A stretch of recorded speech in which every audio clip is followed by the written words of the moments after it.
You're listening to Theater and College Hoops. I am Subi.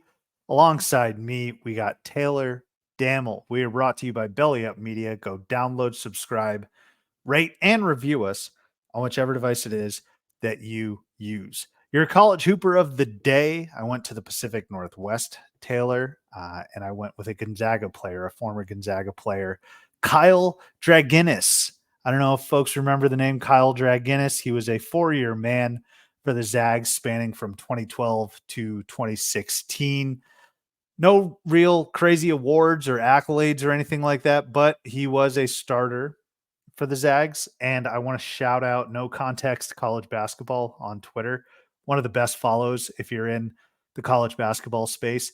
But yesterday he just went on a 7-tweet thread or streak, if you will, posting screenshots of starting fives in the NCAA tournament. So you know how before each game they show you the starting five from each side, and he went through like 7 different games. And I just said to myself, look, number one, I'm going to rip some of these names for this particular segment. But number two, I'm also going to shamelessly DM and email them at some point in the off season. So if you found yourself on one of No Context College Basketball's tweets, be expecting a line from me over here. Old Subi's going to reach out to you.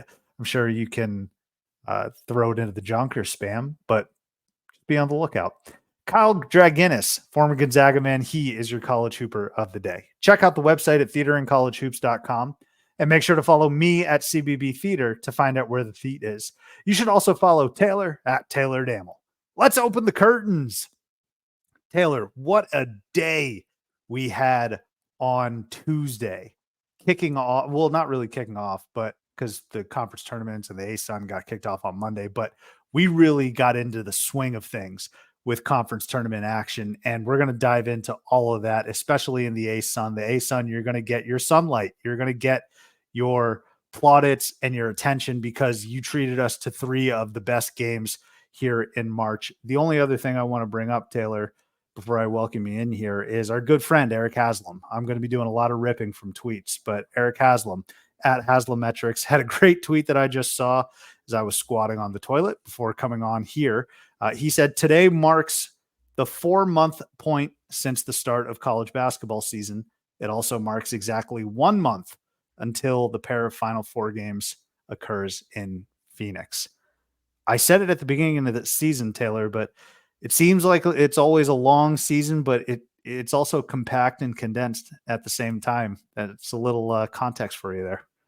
Yeah, no, I mean it's long. It seems long until about right now, and then it's lightning quick at this point. I mean, we think of the NCAA tournament as months long deal, and it's really actually not. It's only 3 weekends. That's not a lot at all. So, excited to be here into March. Excited for what we have ahead.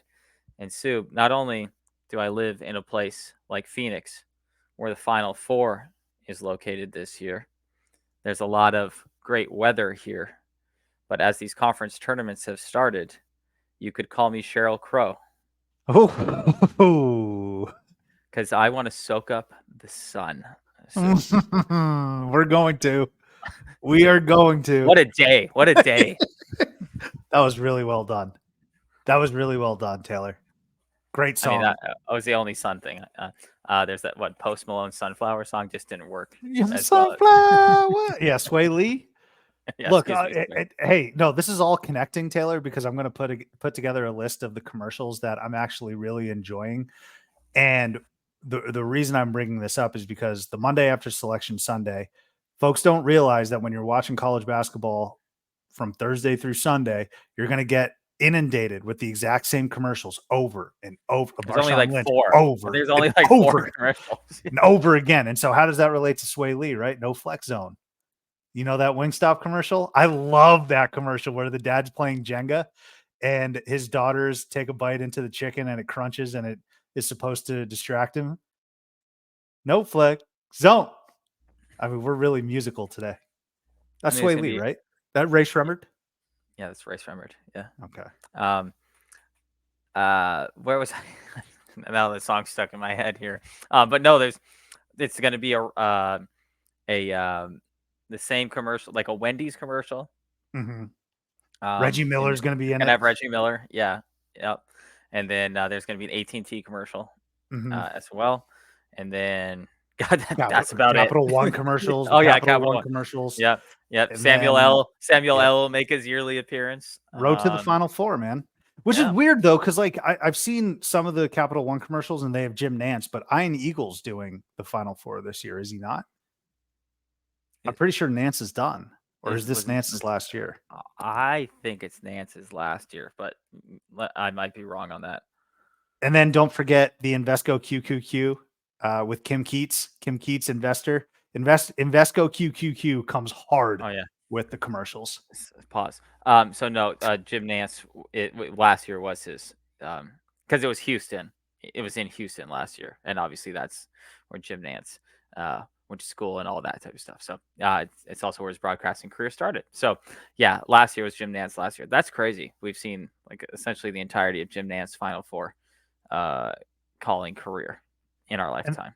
And then obviously the best part of the month bleeding into April, we got the Masters, and that's Vern Lundquist's last Masters Mm-hmm. call, if I'm not mistaken, right? Mm-hmm. Yeah. Hello. Yeah. And then of course we always got a hello friends from old Jim there. Especially during the NCAA tournament, but especially during the Masters, it's most poignant, I would say. Yeah.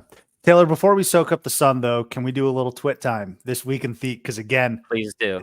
This just again it shows you how little of a life I have, I suppose, outside of college basketball. My family's growing here, though, so I assume this will change. Next year at this juncture. Yes. Some of my journal entries can confirm. Yes. Yeah. This is the 5-year journal, by the way. I want you to get an eye on it. So let's take a look at what was happening last year. And actually, Taylor, you are in this. Yeah. So a year ago today, not basketball related, but I told my former boss that I was going to be transitioning roles, and I've enjoyed my role thus far. You don't want to hear any more about that. Big. Huge. College hoops related. Furman and Louisiana punched their ticket to the dance on March 6th, 2023. Furman exercising some demons in the SoCon. And we know what that led to, Taylor. An amazing shot and game winner against Virginia. And for us personally, we got Furman play-by-play man Dan Scott on the program, if you recall. Yeah. Mm-hmm. So Furman and Louisiana punched their ticket. And last year, Jordan Brown, who was on the Raging Cajuns, now at Memphis, has been an up and down season for him. But last year around this time, it was all good. On the flip side, Hofstra and Youngstown State, they let me down. I don't know if you remember who you took in what was then called the Colonial, but I took Hofstra. And then in the Horizon, I took Youngstown State, who I did yet again this year. So I'm hoping the Penguins come through, but they didn't last year. And then here's the line where you come in. Recorded Titch with Taylor. And you on March 6th took a Zoom COVID test for house hunters. Oh, shit. Yeah. Yeah, that sounds about right. Yeah. So dumb. I mean, in no means do I want to get political at all in this show, but taking a Zoom COVID test is one of the dumber things that you can do in life, especially in 2023, as we did last year. So we'll just go ahead and leave it at that. I know you were passionate about it because it made my journal. So well, I had to bring it up. Come on, like, what are you going to do via Zoom, dog? It makes no sense. March 7th, 2023. Stayed up till 1 a.m. watching Montana State and Weber State double overtime, and it was awful basketball. That still tracks. NAU won again, and they went to the title game. So that's what happened on March 7th, 23, Taylor. Yeah. They did not win the title game, though. Sadly not. That was Danny Sprinkle in Montana State. So that is This Week in Theat. Let's get to what happened this week, though, here in 2024 on Tuesday. Man, the Atlantic Sun tournament, what a bunch of great games that we were treated to, okay?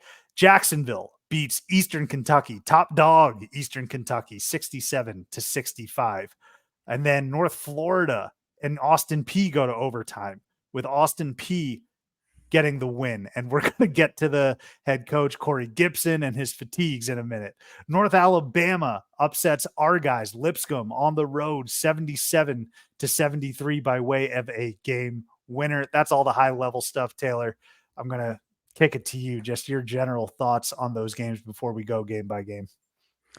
I mean, I would say that it is notable to point out that, the Jacksonville over Eastern Kentucky game, especially because, obviously Eastern Kentucky, number 1 seed, but Jacksonville was the 10th seed, correct? Am I right in that? Yeah, correct. And as the 10th seed to have 5 wins and only a 7-win variance between the top seed in the conference and the 10th seed in the conference is a pretty tight window there, right? So maybe we should have seen some of these upsets coming a little bit more. But the thing I love most, just in totality, is that all 4 games were great games. Well, 3 What were was great. the Queens game? 1 was fine. 1 was. I think Stetson took care of business. Yeah, but still, I mean, Stetson was only up 2 at half. Sure. So I mean, it's not like it was a blowout. They won by 12. So just really great basketball. I'm not gonna call it high level basketball, but really great basketball from the ASUN. I mean, I'm just lucky, and we're both lucky that Eastern Kentucky lost too, because pretty much everyone in the Jerome took Lipscomb or Eastern Kentucky. So it pretty much wiped out. If everyone loses, then nobody wins, then nobody loses, I guess would be the way to put it, right? So that's what I was happy about personally. But this should be, I anticipate several more good games until we get a champion here out of the ASUN. If I hope so. I can't believe that. I hope this is a good omen for March in general as well, that our very first day of March Madness is, I think incredible is not hyperbolic in saying. I mean, we had 3 really, really good games that all came down to essentially the last bucket of the game. So, and then God, I can't even remember his name off the top of my head. But especially, North Alabama's KJ Johnson there, who used to play for Lipscomb, hitting a buzzer beater against Lipscomb to start the tournament. That is just pristine, beautiful, everything you want out of this month of March right there. So you mentioned a little bit ago just how compact and how quick March and April comes and goes. You don't have time to settle in and get used to the March Madness feeling. You were treated to 3 great games right away, a game winner, a huge upset, and an overtime game. That's what you were treated to right out of the gate. So why don't we start, Taylor, with, and also real quick, just some of the texts and conversations around that Jacksonville Eastern Kentucky game. So I was telling my wife, I was like, oh man, we're already looking at a huge upset. She's like, the tournament started? Like, why are you watching it on ESPN Plus? I was like, no, honey. Eastern Kentucky is about to go down, the 1 seed. This could be huge. And she's like, oh, who are they playing? I'm like, the Jacksonville Dolphins. Okay. So this is huge. And the other thing, I was getting texts because of course we took Lipscomb, but I was getting texts a lot from people being like, oh, Lipscomb's on the ropes. Lipscomb's on the ropes. And they were in the first half. I think they were down by as many as 14, right? They were on the ropes. But then I looked at the scores. I was like, the 1 seed is down like 5 in the second half. Don't worry about my Lipscomb Bison just yet. Like the Colonels over there are struggling as well. So why don't we dive in, Taylor, first and foremost to North Alabama Lipscomb. I want to unpack each game just a little bit. But before we do, we have to play the shot from KJ Johnson. Just an electric, what's the word? Sequence, really. So, and last time I did this, Taylor, what happened? The last time I tried to share some video, I got some background noise and music playing. So why don't you go ahead and tell me if that's the case here? But enjoy this. It's a 1-and-1 for Johnson. In and out, no good. Rebound comes. So that's the thing. KJ Johnson missed a free throw to basically put the game away. Will Pruitt gets it to McCormick on the way. Put in the book. 4.3 seconds. This is at Lipscomb, by the way. Yes. Here comes North Alabama. 2 seconds. Shot's going to be good. KJ Johnson has defeated Lipscomb on the run to the bucket. KJ Johnson, who played 3 years at Lipscomb, comes down after McCormick tied it with a three-pointer, and he hit a running two. Just unbelievable. The shot itself was crazy, like a running left-hander off balance. And then you got the amateur cameraman trying to get this footage for what I'm sure is going to be on their Twitter page. And then you got a player just like hurtling over. He looks like an offensive. Yeah, he looks like an offensive lineman after a game-winning touchdown, just uncoordinated. What a shot, though, man. That was so cool. Johnson with the runner. Yeah, that was great. I love that you also had to go find it on a YouTube account that only has 12 subscribers. Oh my goodness. Even we're at 17. ASUN basketball. Let's go. No, dude. I mean, just the fact that Johnson missed the free throw to put it away. Lipscomb hits not what I would call an incredible shot, but a huge shot, to tie the game, down 3. And then Johnson, the former Lipscomb, what are their mascots? The former Bison. The former Bison there. Former scumbag. Yeah, he just hits it on. And that's an incredible shot. Like, that was an amazing shot. On the run, kind of one-handed, off balance, at the buzzer in his old gym. That's really what it's all about here in March. I wanted to use an analogy real quick, by the way, going back a conversation about just diving, like hitting March Madness, hitting this quick, right? I'll keep this quick. When I first got my driver's license, which was 18 years ago, which is so dumb to think about. Disgusting. Yeah. I never driven by myself before that, right? Or, whatever, just got a driver's license. Next morning, wake up to go to school, 8 inches of snow on the road. It's 20 below. Okay. There's no easing into driving. You're right. It was like, oh shit, we driving now. Like, we're in here now. And that's how March Madness has hit so far this year. It's like there was no driving down the driveway, maybe down a nice sunny day. Like, no, it hit real hard, real quick. And that KJ Johnson shot, I mean, that would be a for sure. Let's put it this way. If this was in the tournament, that would be a for sure shot on one shining moment. Yep. Undoubtedly. And so we already have one of those moments in essentially the first day of the entire month here. So pretty cool to get that memorable of a moment right off the bat. Grab the tire change, make sure the gas is filled in the car, right? Yeah. Oil's changed. We don't got no chain. No chains? All right. Dang, no, I'm sorry. No. Yeah. Awesome shot, though. Unpacking this game just a little bit. Honestly, and we say this all the time, Taylor, I don't watch Lipscomb 24/7. I don't have the best beat on Lipscomb, okay? But I was confident enough in their offense for me to pick them winning this conference. And I mentioned their injury to one of their best players that was sustained in February, ACL. But I was like, you know what? Let me crunch the numbers. Let me catch a few highlights of the Bison, and this should be enough for me to take them.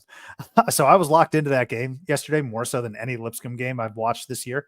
They did not look good, honestly. Like, I was watching that game, Taylor, and I said to myself, these guys kind of stink. I don't know why I took them. Their offense kind of seemed disjointed, and maybe it was just the butterflies or the moment itself, because that's what happens when you're the favored team and the game continues to get close in March in single elimination games. You tighten up. The screws tighten as well. And so Lipscomb didn't really look at that good. They only shot 36% from 3, did Lipscomb. North Alabama shot 52%. I think that was a huge, huge differentiator and key component of why North Alabama won. Also, I can never get right if it's Northern Alabama or North Alabama. Same thing with the Osprey. Is it North Florida? Is it Northern Florida? But a 14-point lead was just too much to overcome for Lipscomb, because like, you look at the second half, they stormed back and they won that half by 5, but certainly not enough. And then just last but not least, North Alabama, their uniform design is so bad. I don't know if you saw their uniforms, but it was incorporating both the N and the A, and it was one of the worst combinations I've ever seen. But who the hell am I? They're a couple wins away from going to the dance.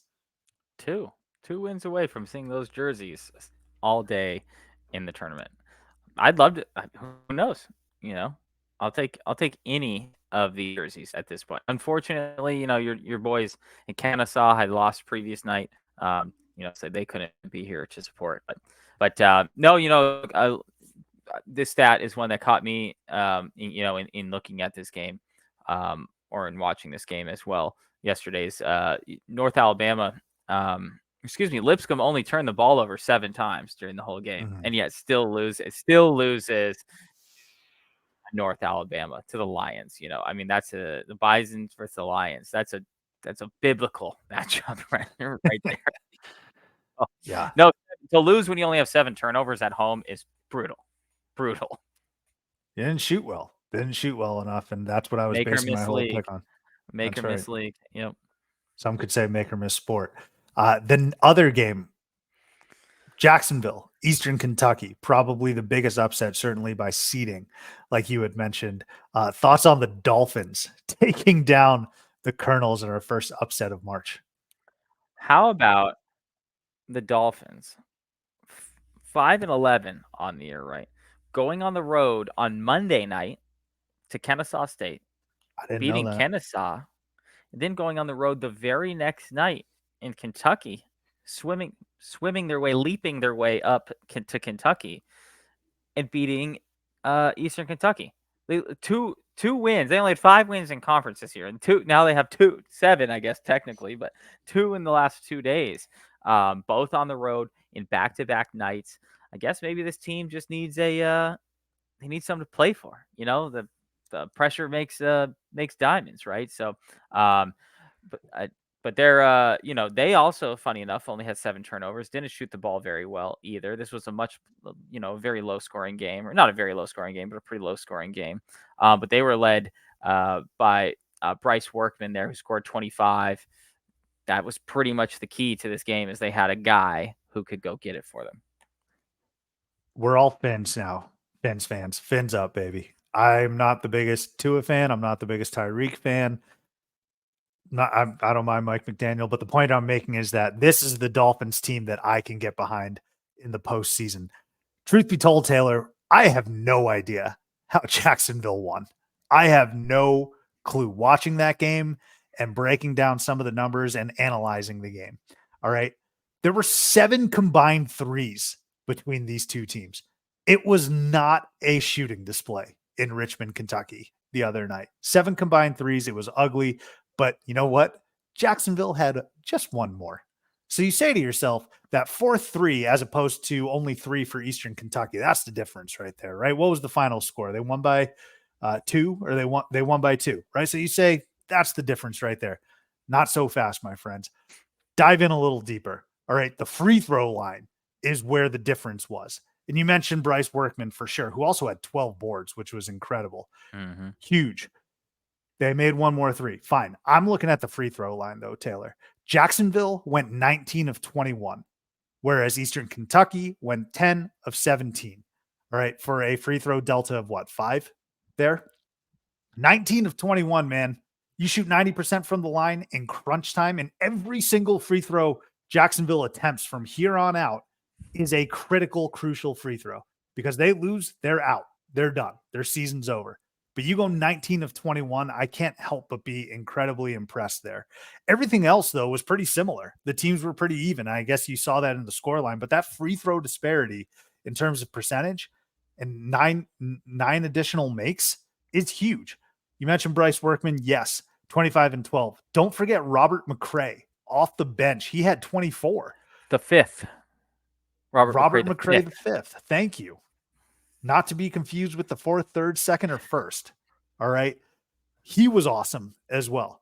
And so now I think you just say, what the hell do we have to lose? And I think we're all on Jacksonville. And you mentioned, Taylor, it's so many times we say it's about getting hot at the right time. I don't know if you can get hotter winning 2 games in 2 days after only having won 5 in conference, right? They don't have 5 total, but 5 in conference. Right. Well, look at Workman there. Back-to-back double-doubles in back-to-back nights. I mean, he averaged 12 and 9 on the year, so I mean, it's right within his range. But his double-doubles in the last 2 nights have been, like you said, 25 and 12, not 12 and 10 or something like that. So great game from him. a performance that was, needed at the right time. But this game was, this game never had a double digit. Neither team had a double digit lead at any point. The largest lead that any team had was Jacksonville's by 8 with in the third minute of the game. And then from there, that was the largest lead the entire game. So was quite the game.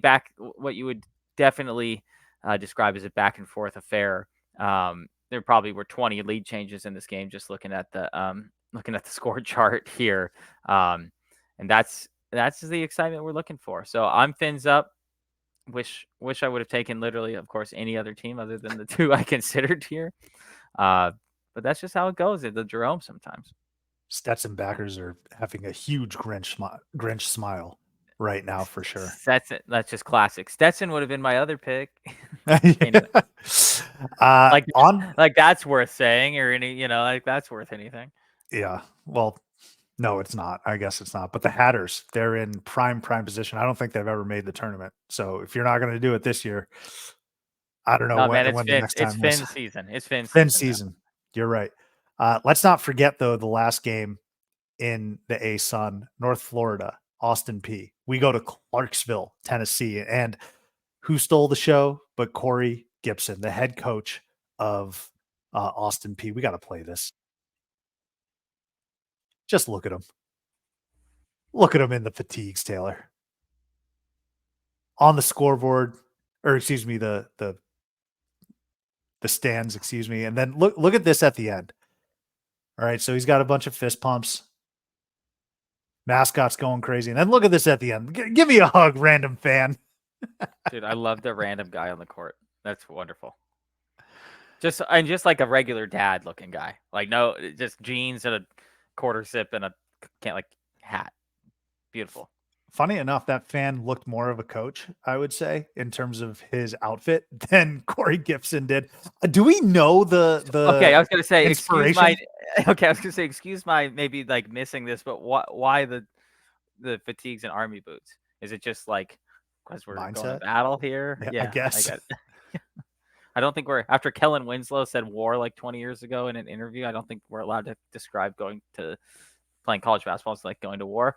I believe that was Kellen Winslow in a well, not to mince words, but he said, "I'm an effing soldier."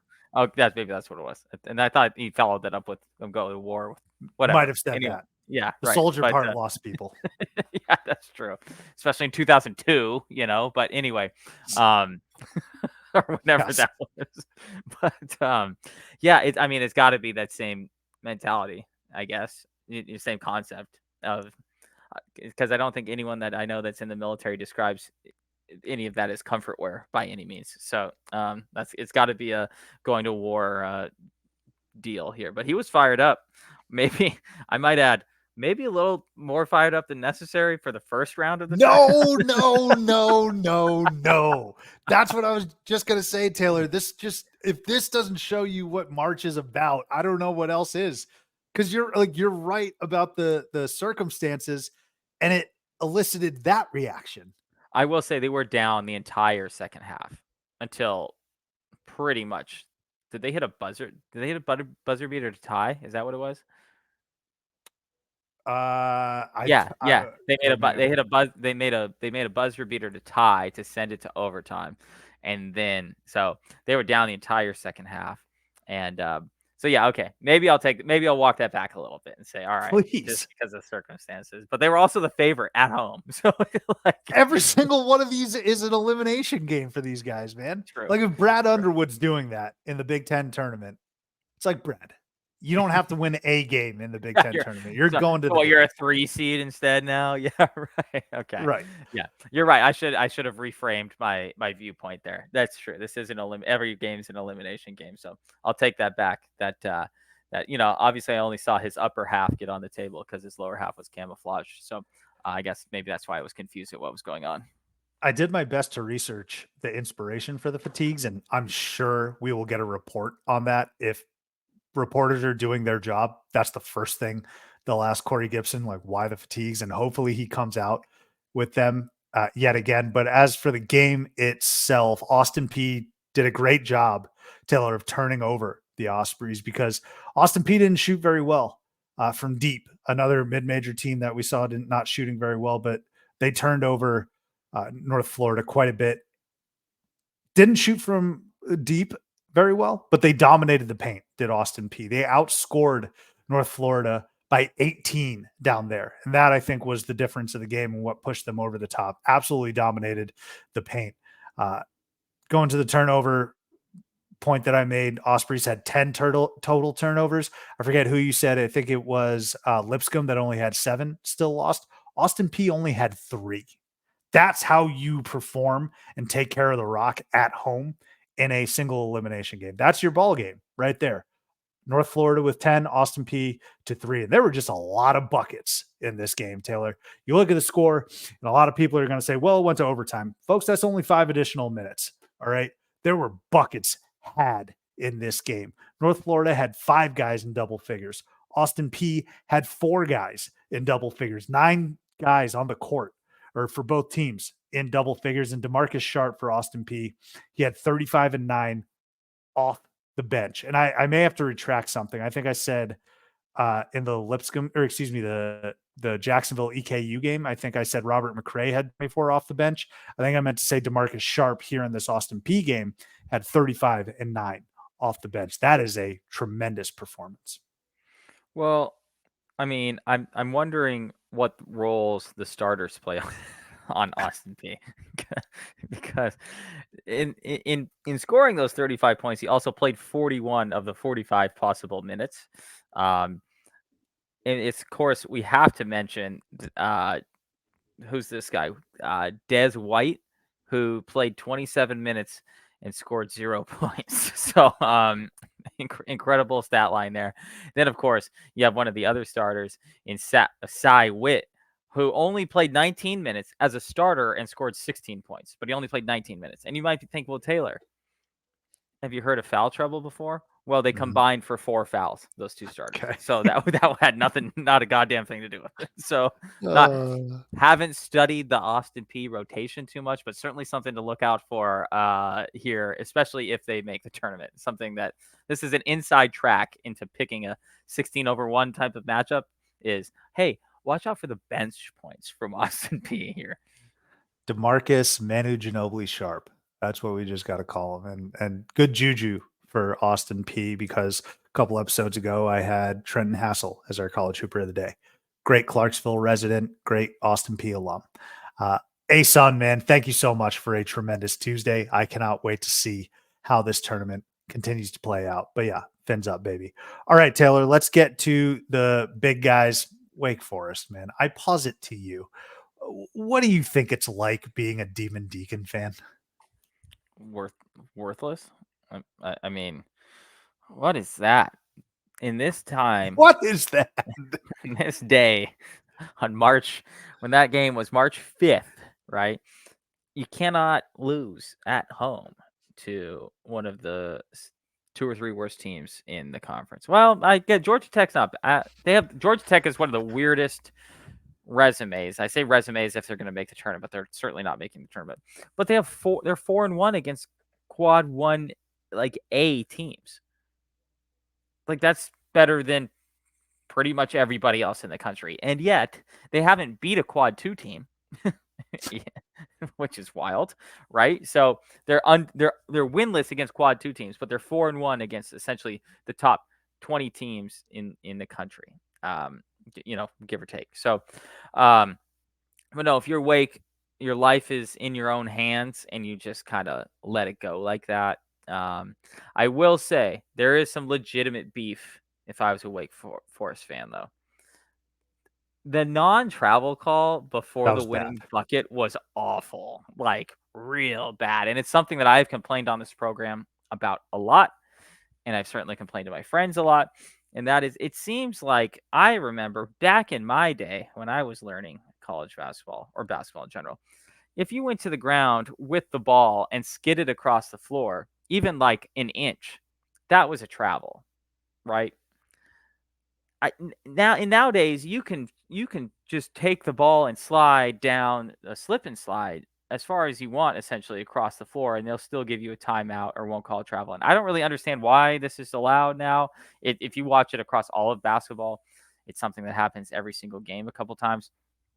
But you cannot let what happened last night with Georgia Tech happen in a high major basketball game. I don't remember the player, but he went to the ground with the ball, skidding like towards the sidelines. And he skidded what, 6 feet? Like, I mean, I don't think that's an exaggeration, but he skidded He went pretty far. a long way, and they still gave him the timeout. And was it a jump ball? I forget what was But the they result. retained They possession retained regardless. Possession. It might have been a jump. Regardless. Yeah. They retained possession one way or another regardless. And if it was a jump, that even makes it worse, because that means the ref can't even go back and be like, well, he actually called the timeout during the skid. It's like, no, he skidded, and then they called the jump ball. So awful call. So I'd be pissed if I was a Wake fan. But the shot that was made by give me his name in blanking. in Let me ND. look it up. Yeah, there's like, we need some more vowels in it type of name. The shot he hit to win this game was wild. Kind of just threw it up in the air with 0.3 seconds left.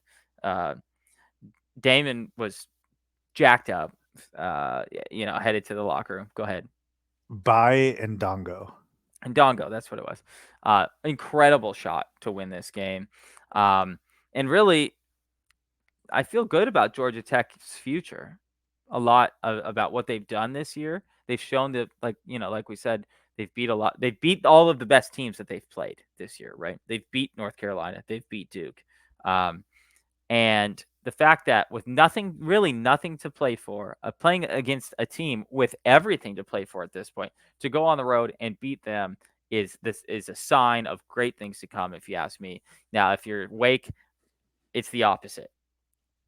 Oh no, like you can't lose to a team that has nothing to play for on March 5th when you are a bubble team at home. Just inexcusable. They're in some shit. They're in deep doo-doo right now. They are not in the field, Taylor, as if Selection Sunday were tomorrow. Okay. So I agree with every point you made about Georgia Tech. I agree it was a very bad missed call on that, but that is not what is determining Wake Forest's future. All right. That's not what is determining their tournament chances. What is determining it is the fact that they've gone 0-3 since that Duke win. All right, in Winston-Salem. What's determining it is potentially scheduling like crap.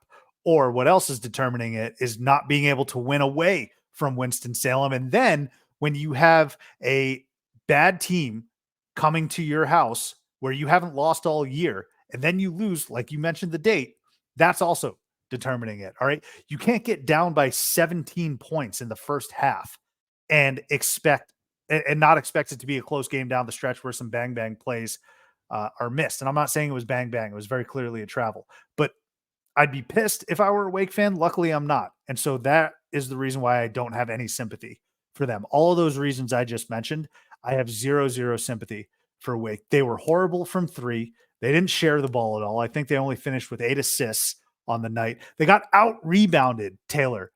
Like, how are you going to get out-rebounded in a must-win game at home? It cannot happen. They did a good job of turning Georgia Tech over, but they didn't convert on those points. I think Georgia Tech turned the ball over 16 times, and Wake Forest maybe scored on half of those. At this juncture, Taylor, you pretty much have to play flawless basketball. If you're Wake Forest, you have no room for error. So you do a great job turning the ball over. Go make it into a basket. All right. You can't get out rebounded. You mentioned Georgia Tech and how well they're playing against Q1 opponents. Totally fine. But I threw this out there in a tweet because I've been on the ACC, specifically Wake Forest, because of all the belly aching we hear from their fans about their position in the field. And it's not in the field anymore. But I threw out a tweet. I was like, when they were down 17 or whatever it was, I was like, so whose fault is this? Is this Lunardi's fault still? Is it the fact that the ACC is not getting any respect? Or should we be saying that if Wake was in the Mountain West, they'd win the Mountain West easily? Like, what talking point am I missing? And someone came into my mention saying, well, you forgot to mention that Georgia Tech is playing super well, blah, blah, blah.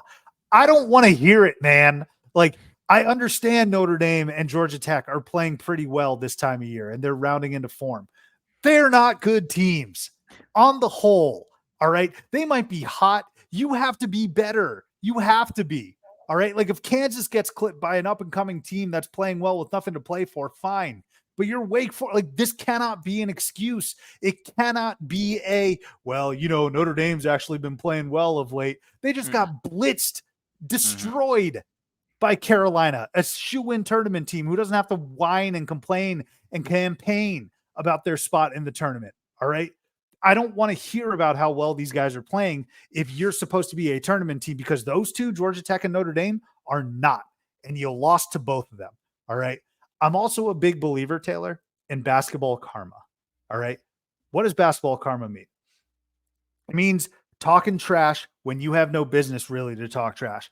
We saw it in the NBA Finals. All right. And it's not just for teams that I dislike. It's for my favorite teams and some of my favorite players. I saw Grant Williams against the Cavs during the regular season tell Donovan Mitchell he was going to hit both of them free throws. And he missed both of them. And the Cavs ended up winning. I saw the same Grant Williams talk trash to Jimmy Butler in the Garden, game 2, I think it was, when you're down as a favorite, talking trash. They ended up losing that game, eventually lost the series. That's all basketball karma. So when Wake fans who are on very thin ice are talking about and making fun of Kyle Filipowski's injury, other fans can do it because it turned out he's fine. And other like UConn fans, they're piling on Duke, and other fans are saying, "Oh, Filipowski, blah blah blah." Wake fans, dude, like basketball karma would say, take the win, get the hell out of there, and focus on the future.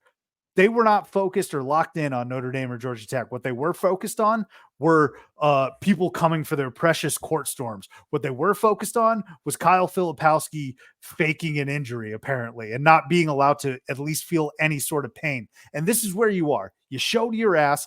Duke is surging, and you are on the outside looking in. Basketball karma is a real thing. And my last point, I can't stand, Taylor, cannot stand when teams mess around when the pressure is on late. All they said was, we got Duke. We beat Duke, so we're in the clear. We just can't puke on ourselves. You're puking on yourselves right now, and we're seeing it. Yeah, that's a great way to put it, because they definitely won that Duke game. Thought, oh, we're fine. No problem now. And now they're even further out now than they were an hour before that Duke game, I would guess at this point. So, and then, just going back to the ACC versus Mountain West deal here, you can't tell me that when this version of Virginia is the third best team in your conference, that you're better than anybody else. Virginia's still a good team, but you can't tell me a team that just scores 43 points a game for 9 consecutive games is the third best team in the conference. You're better than anybody else. And Sue might be foreshadowing a future discussion we're having on this program, but I certainly would take the 7th best team in the Mountain West to beat the 7th best team in the ACC in Wake Forest right now, today, as we speak. I would too. That's a beautiful transition. And it should be noted, my gripe isn't that the ACC is bad. They're not bad. All right. But when you say the Mountain West, okay, fine. You can say that. That's fine. But when you say that the Mountain West does not have a seat at the table, they cannot sit next to you when you sit down at a wedding and you see the seating arrangements and there's ACC and the ACC scoffs and is disgusted that the Mountain West is next to them, and they're just wondering why they even got invited to this nice wedding. That's when I have an issue, because you are absolutely comparable. That's been my position the whole time. So I have zero sympathy for Wake, and I want to talk about teams, Taylor, like UNLV potentially punching their ticket. I don't think that they're going to get an at-large bid. I do think it's going to take them winning the Mountain West, but let's have a little fun. It's theater in college hoops, damn it. All right. It's not net in college hoops, strength of schedule in college hoops, BPI quadrants in college hoops. It's theater. And UNLV is the hottest team in the Mountain West. Country, maybe. Potential. I mean, right. UNLV with a huge win against San Diego State toasted my bet that I had with San Diego State, which was fine because UNLV is just playing unbelievable basketball right now. They've won, what is it, 11 of their last 12 games? Something to that. 10 of 11. That is nuts. That literally is like the hottest team in the country right now. The fact that they can't, that tells you how bad they were. The fact that they can't get an at-large bid, having won 10 of their last 11 games So in like true. the third best conference in America at this point, is fourth best conference in America, is wild. But that being said, let's talk about them real quick. They have absolutely battened down defensively in the last 2 months. That is their real key here. And they've gotten great point guard play as well. That is the other key. The two keys to their success are the fact that they are playing incredible defense and that D-Dan Thomas Jr. is looking like one of the best point guards, not just in the conference, but in the country. Now, if you're an East Coast person, you stayed up till 4 a.m. last night. You would have watched Inside College Basketball with several friends of the program talking about UNLV and kind of, I mean, waxing poetically, if I may, about them. Rothstein is fired up about UNLV. I think he was even saying he might pick them to win the conference tournament, which at this point they're far and away the hottest team in the conference. And I know we talked about this on our last episode, but if you look at the standings in the conference now, Colorado State who was for the majority of the season, at least the first half of the season, considered to be one of the best teams in the country, and certainly the best team in the Mountain West at the time. They're in 7th place right now. Mhm. 1, 2, 3, 4, 5, 6, 7. Yeah, they're in 7th place right now. They were at one time ranked 13th in the country. So it goes to show you that, UNLV winning all these games has not even been against just the nobodies of the conference. They beat literally everybody essentially in that stretch. I really couldn't be more impressed with them at this point. I think college basketball in the West is certainly better when UNLV is good. They have been just completely irrelevant for at least 10 years now at this point.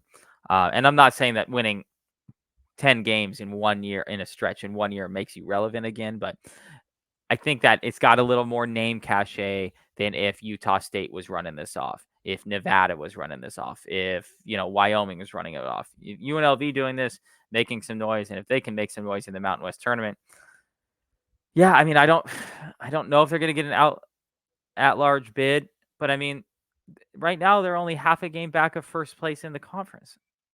So I don't know. The math on this doesn't math for me when I know if you look at the rankings and stuff like that. But what if UNLV wins the Mountain West? Like And regular you're not season? like regular season, and then you don't give them a path to the tournament without winning the tournament? That would be kind of, I don't know if it's precedented or I guess, but we want to consider them to be a major conference, right? But I can't remember the last time. Actually, I can remember the last time when Washington won the Pac-12 about 7 or 8 years ago. They were not necessarily projected to be a tournament team. That's about the last time I can remember. Yeah, that's about the last time I can think that this type of situation happened. That's a great point. I think your description on UNLV just now was brilliant, Taylor, honestly. And if UNLV, I don't want UNLV to win the regular season conference tournament, because then ACC folks are going to say, well, how good can the Mountain West be if UNLV won the this conference? And here's what's holding them back, Taylor. This is why I in my eyes, I don't think that they are going to get an at-large bid. All right, here's what's holding them back. They have 3 Q4 losses. They've lost to Air Force, they've lost to Loyola Marymount, and they lost to your boys Southern. They're not that great in Q2 either. They're 1-4 in Q2 opportunities. So that's an ugly, it's really the Q4 losses that are torpedoing their season and are weighing them down like an anchor. But at least what I can tip my hat to is that they understand the moment, they understand what they're playing for, and they're turning it on at the exact right time. Like now, if you're Kevin Kruger, you say to yourself, yeah, we started off terribly, but at least I know my guys are finishing strong. It's not how you start, it's how you finish. It is a little bit how you start for them, but they're finishing incredibly well, and that's all you can really ask for. Them and St. Mary's, I think, are the only 2 teams that have maybe put together this winning percentage over the course of 11, 12 games, right? You mentioned their defense. Wow. SDSU is prone to some poor shooting nights, but UNLV locked up, only allowed 28% shooting for SDSU, 10 blocks. That's how you protect your rim. That's how you protect your hoop. 10 blocks for the Rebs. And SDSU never led, man. I think that was most impressive. It's that UNLV won this game in a wire-to-wire fashion. Mentioned Deon Thomas Jr., silky smooth snatchback, step back to win the game. That was amazing. I would just say in a fantasy land, again, I know that they're probably not going to get an at-large, but I'd rather have a conversation about them. It's just more fun. And you talked about the name cachet, but it's just more fun to have a conversation about them as opposed to Colorado, who's been lukewarm all season. And I was the biggest Colorado opponent for a while. Or Utah, who's been lukewarm all season. Or Wake, who we just talked about. Or Pitt, who we just talked about. Maybe even Virginia. All right, Virginia's in, fine. But then another team like TCU, who didn't schedule diddly out of conference. Right, I just rather would have a conversation about UNLV getting in as opposed to those tepid bubble teams. That's just me. I mean, look at all of the bubble teams right now. UNLV would beat 8 of the 12 bubble teams right now, I think. You think so? I mean, they're better than Wake is right now. That I'm 100% sure of that. They're better than Virginia. They're probably better than New Mexico at this point in their own conference, and might have an opportunity to see that happen. They're better than St. John's. They're better than. I don't know if they're better than St. John's. I like St. John's. Sure, but I mean, 10 of their last 11 games is tough to turn down against. I think they may be better than Memphis too. I don't know. There's just you can make an argument for almost any of these teams. I would say that they're not better than, say, Florida Atlantic or maybe Villanova. Maybe Villanova has a good one that tips off right here while we're recording here against Seton Hall tonight, so maybe they can prove us a little wrong. I know that's a point of discussion, obviously, on last episode, but no, I mean, I'm very impressed with UNLV. The tough part about, and this is more, doesn't have to do with UNLV. It has more so to do with how you want your bracket to look if you are a guy who wants to pick the tournament, right? In the sense that, do you pick the teams who are hot right now or the teams that have shown 4 months of resume? Because 4 months of resume, sure. Then maybe that's why you have a discussion about a Virginia or a Colorado State or whoever. But if you were just taking the hottest team in the country, there'd be no chance that UNLV wouldn't be in the tournament, right? And not hot as in they won 4 games in a row. I mean, this has been happening since the year flipped over. We've got 2 months of resume to look at here. So, I mean, I think you're right. I don't think they're going to get an at-large bid, but I think if they beat like a Nevada, they play Nevada to end the season. But if they beat like a Colorado State and a New Mexico in the Mountain West tournament, it'd be really hard to sit here, in my opinion, and be like, well, they're not as good as some of the other bubble teams when they just not even just beat both those teams, but have beat those teams twice or maybe even 3 times potentially since the start of the year. So that would be really tough as a UNLV fan, is if you didn't make the tournament, but you beat some of the bubble teams ahead of you 2, maybe 3 times consecutively this season. Yeah, I hear you totally. I just think those Q4 losses and even I know. Yeah. It's like a stinky smell on them right now that they're doing their best to shake. And I will say, like, you have to take into account a whole body of work, but UNLV, I would love to see them in the dance, and they're peaking just at the right time. All right, Taylor, real quick before we get to segments, I'm going to run through very quickly some additional Jerome predictions and picks that we have. We'll start because these tournaments are kicking off this week as well. So we'll start with the NEC, the Northeast. I took Merrimack, Joey Gallo, hoping he can figure it out and get his team to the dance. And then from there, in the OVC, who did I take? In the OVC, I took Morehead State in the OVC. All right. That's a pretty tried and true pick. I feel like I've taken them almost every year. Yeah. In this conference. And then in the Big South, this is going to be a fun one. I got High Point dethroning UNC Asheville. I'm sorry, Drew Pember. It is someone else's time. And I went with High Point. So out of those 3, I'll let you navigate how you want. NEC, OVC, Big South, wherever you want to start. Who you got? High Point's coach just won Coach of the Year, right, in his first year as a coach there. Alan Huss. Huss, right? Yeah. Huss, local brewery here in Phoenix as well, Huss Brewing. Let me plug them real quick. But no, for our first two picks, I also have Merrimack and Morehead State. Merrimack, the 2 seed, seemed to be the most popular pick in our Jerome pool, just simply because I think they, there's value in taking the 2, right? And they also won the conference last year too, regular season, but didn't make it to the tournament. So I think that they definitely have some unfinished business there. Also took Morehead State as well. But in the Big South, I took UNC Asheville. I still think they run the conference, and I'm ready for them to run it back and do it all over again here this time around. Going to be a lot of fun. All right, Taylor, let's move on now to some segments. Damel Dimes. TD, we're taking on some water, man. We're taking on some water. We are sub 500 for the first time in a long time, sitting at 28, 29, and 3 last time out. You took North Carolina minus 15 against Notre Dame. That hit very easily. Then you took Bama plus 2 on the road at Florida. Florida handled business. And then, of course, we waxed poetically about UNLV beating San Diego State. You took SDSU minus 1. Let's go ahead and get back on the horse. I trust you. I trust you. So I just want to point out that ever since you said I was playing for seeding and not to make the tournament, I have just fallen off a cliff. I'm Wake Forest. I'm Wake Forest right now, essentially. Shit. Yeah, exactly. But the I actually don't mind losing that San Diego State game in the sense that like it proved to me how good UNLV was, and then also same thing with Alabama and Florida. I have said before that Florida is one of the teams that, quite frankly, I know the least about that is playing really, really good basketball right now. And so that was a good kick in the pants, let's call it, too, to say like, all right, Taylor, you might be in love with flashy Alabama, but nose to the grindstone, Florida can score some points too, which they put up over 100 against Alabama.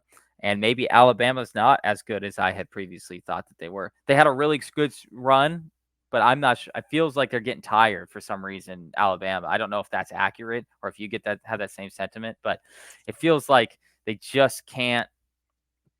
They're just not as efficient and they can't put it all a complete game together like they did for about a 6-week span there in February, especially.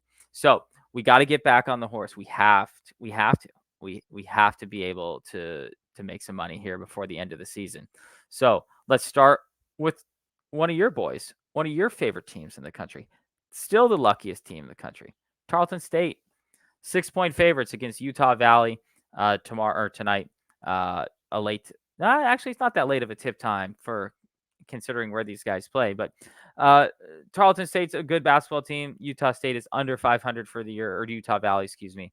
And Tarleton by 6 to me is a pretty safe play, especially considering their luck factor this year. There's some bit just basing the whole thing off the luck factor. So we're going to go Tarleton by 6. We're going to go to the Apple Cup because this is a Wazoo podcast.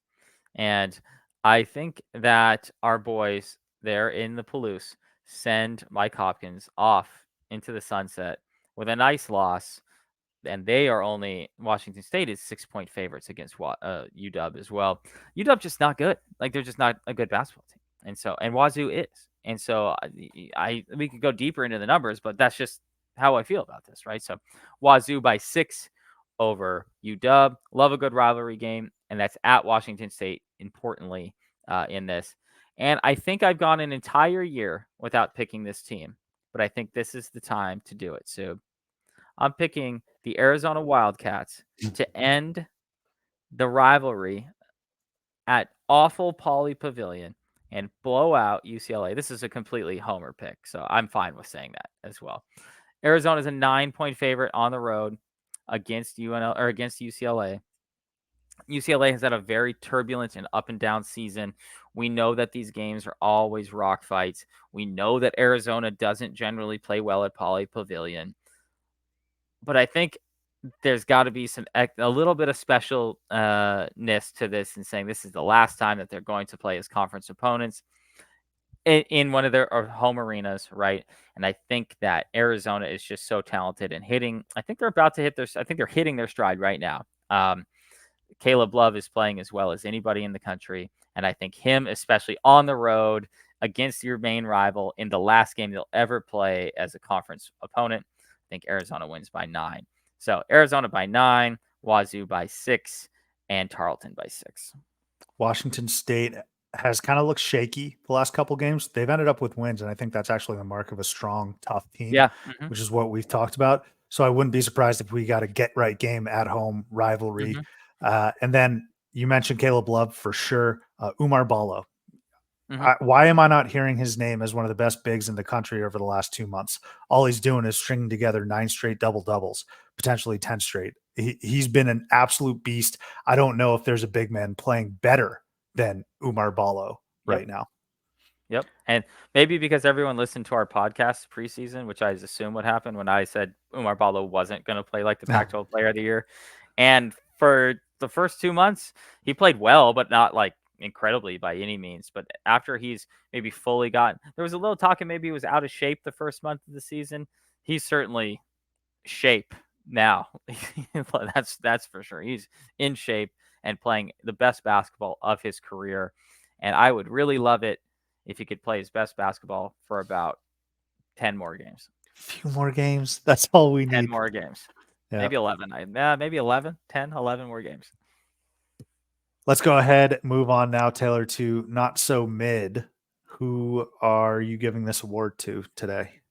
Well, we're going to celebrate the end of an era, I guess. And that's that the IUPUI Jaguars have played their last game as IUPUI. There will no longer be Indiana University at Purdue or whatever the hell it is. It's Indiana University at Purdue University, Indianapolis, right? Indianapolis, yeah. So now they're just changing the name to Indiana University to Indianapolis. So it's just an UI without. I didn't know that. Yeah. So they're not changing the mascot. Still going to be the Jaguars. So the schools are now splitting. It's going to be Indiana University at Indianapolis and like Purdue at Indianapolis or whatever. But yeah, no more IUPUI, man. And that's kind of the end of an era in college basketball right there. Yeah. Well, that was one of those inside jokes like only college basketball guys get when you see them. Like IUPUI, wow. And everyone always tries to like say what the acronym stands for. Actually, IUPUI, I think they just got rid of their coach. They also just fired their coach. They just fired their coach today as well. Matt Crenshaw. Complete and total revamp there for IUPUI. My not so mid, I'm going to take us to the Northeast, Taylor. We're going to go all the way up to Maine. Maine Black Bears, baby. They defeat UMass Lowell, who, by the way, UMass Lowell has been kind of disappointing this year. I thought they were going to challenge Vermont for the America East title, regular season crown, or at least be super competitive with them. They haven't really been. UMass Lowell has been limping the last couple games, and they haven't looked that great. Like it seems as if they haven't taken a step up. But this is about Maine. All right. Awesome performance from the Black Bears in the paint. Both teams didn't shoot very well, but I want to highlight for Maine, Peter Filipovidi from Hungary. He had 27 in a huge win over UMass Lowell. This is now their second straight loss for UMass Lowell after losing to Vermont, which, again, I'm not blaming them necessarily. I just thought they'd compete a little bit. They'd take a step up because they've been knocking on the door the last couple of years, but it seems as if they stopped knocking. They're still there. They're on the doormat, but it seems as if they have lost some energy in knocking. But this is about Maine. Awesome performance. Awesome win for the Black Bears. Lane violation, Taylor. What got you riled up? So my lane violation is 4 teams specifically that we got to call out here at this stage of the year. There are 4 teams in college basketball that, without their last game coming up over the next 4 days, will go winless in conference play this year. Okay. Pacific, already done. They're already winless. That season's over, right? DePaul, right down the street from you. They play at St. John's. Can't see them winning that game. Cal Poly, they play Irvine and San Diego, who are the 2 best teams in their conference. But then one team specifically I want to point out that's about to go winless in conference unless they win at LSU this weekend. That's Arkansas? Missouri. Oh, Missouri. Excuse me. which they'll become only the second SEC team since World War II to go Wow. winless in conference play. I don't see them beating LSU this weekend. So let me put it to you this way. So Mississippi Valley and Detroit both have conference wins this year, and they only have 2 wins combined between those 2 teams. So those 4 teams I just listed are going to do something that neither Mississippi Valley or Detroit Mercy did this season, and that's win a conference basketball game. So that's my lane violation. It's like, come on. I know that you have up and down years, but winless in conference, or especially Missouri, like, we're not talking about Kim English is former Missouri Star, right? Yeah, he's probably sick about his alma mater there. Just got undefeated in major conference plays. I mean, DePaul is like, as we joked about earlier this year in the not so mid. They're like, okay, they're got rid of their coach. They're like not a major program, even though they're in a major conference. Missouri's like legit. So in terms of like their athletics department, so for them to go undefeated in the winless in the SEC is just pathetic. Yeah, quite the opposite of undefeated, actually. They are very, very disappointing this season. It's been a rough go of it for Dennis Gates this year. Had a great first season. We'll see. I think year 3 is going to be very interesting, right? You have about as well as you could have performed in it for a first-year head coach, about as bad as you could have performed for a second-year head coach. What does the third year bring for us? That's a great call out. My lane violation, Taylor, you thought we were only going to focus on the ASUN. I'm going to take us to the Sun Belt because we had a great finish in the Sun Belt as well between Old Dominion and Texas State. All right. But the lane violation here, and I'm going to play the video. The lane violation is that the TV clock, so the clock that you see on the score bug, was not in sync with the actual clock in the arena. And so what happened was an Old Dominion player who had the wherewithal, like he's obviously not looking at the clock on the TV or the score bug. He shoots a half court shot because the clock is genuinely winding down and we're about to hit the buzzer, and he hits it. All right. Leaving us, as the buzzer sounds, leaving us absolutely perplexed as to why the hell this guy shot a half court shot with 5 seconds left. It was like he accidentally hit the wrong button on his controller.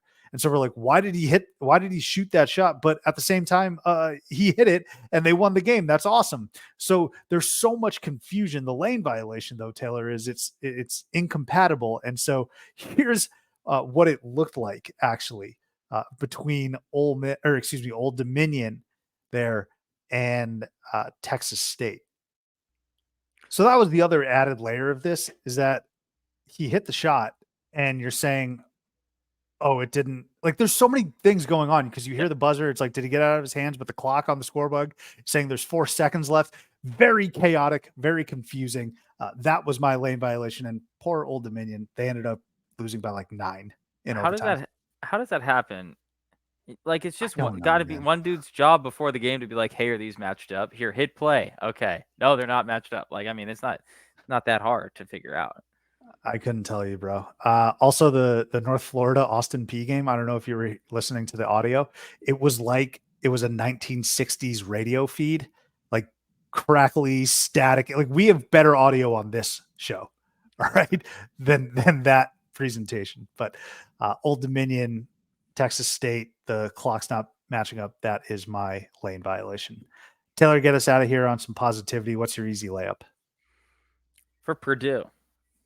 And one of my favorite stats, if not my actual favorite stat in college basketball. So shout out to them talk about cementing themselves, if not that they needed to, but as a 1 seed and winning the Big Ten and everything, beating Illinois on the road. But, them winning their this conference title in the Big Ten extends their conference title streak or leading number to 26, which is the most Big Ten titles now by a couple.